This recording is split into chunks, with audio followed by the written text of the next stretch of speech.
Fala galera, abraço a todos. Olha só, o Brasil só fala de uma coisa, atacante, ou de uma pessoa no caso, né? Atacante paraense Rony, do município de Magalhães Barata.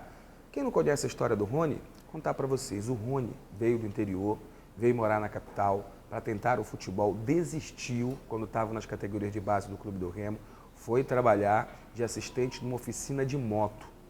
O Remo ia disputar uma competição nacional, no caso, primeiro a Copa Norte, né, Sub-20, depois ele chegou até a disputar o Campeonato Nacional. O técnico Walter Lima mandou buscar o garoto que tinha desistido do futebol, disse: vai buscar aquele garoto que ele vai nos ajudar. E foi para as categorias de base do Clube do Remo. O Remo, naquele momento, havia dispensado o técnico Charles Guerreiro no profissional e botou Aguinaldo de Jesus, ex-jogador do clube, que passou a comandar. O Zé Soares, na época, um atacante de beirada, que veio contratado para uma segunda oportunidade no Clube do Remo, não vinha bem. E o Remo também vinha claudicante naquele campeonato paraense. Foi aí que o Paulinho Araújo, diretor da base então do Clube do Remo, sugeriu ao presidente Zeca Pirão e ao técnico Aguinaldo de Jesus que aproveitasse esse jogador. Bem, o Aguinaldo disse que não, que esse jogador deveria ser lapidado ainda, ganhar mais estrutura para poder ir para o profissional. O presidente bancou, bateu na mesa, disse que queria o jogador.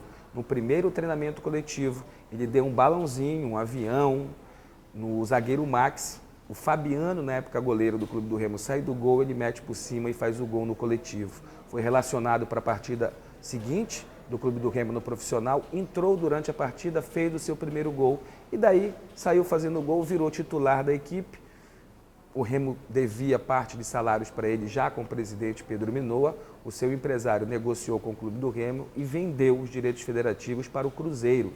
Chegou a jogar competições sub-20 pelo Cruzeiro, não foi aproveitado no time de cima, foi embora emprestado para o Náutico. Fez uma grande campanha no Náutico, apareceu para o Brasil, foi comprado pelo futebol do exterior, pelo futebol japonês, depois retornou para o Brasil, interesse do Corinthians, de outras grandes equipes do futebol brasileiro, mas foi no Atlético Paranaense que o Rony veio a se encontrar. E aí, ó, Libertadores, ganhou Sul-Americana, ganhou o Campeonato Estadual e agora campeão do Brasil com a Copa do Brasil. Na minha opinião, é o segundo melhor jogador de beirada do país no momento. O primeiro é o Cebolinha do Grêmio, que inclusive está vestindo a camisa agora da seleção brasileira.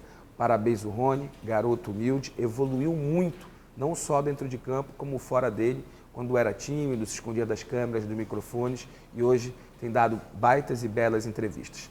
O Pará tem que se orgulhar desse garoto. Essa, então, é a história do Rony, que logo após a decisão da Copa do Brasil, apareceu aí um monte de pai da criança. Mas, anotem, Walter Lima, Paulinho Araújo, na época diretor da base, e o presidente Zeca Pirão, que bancou. Não tira o Aguinaldo dessa não, porque ele como treinador, se não quisesse, não tinha lançado o jogador. Um abraço.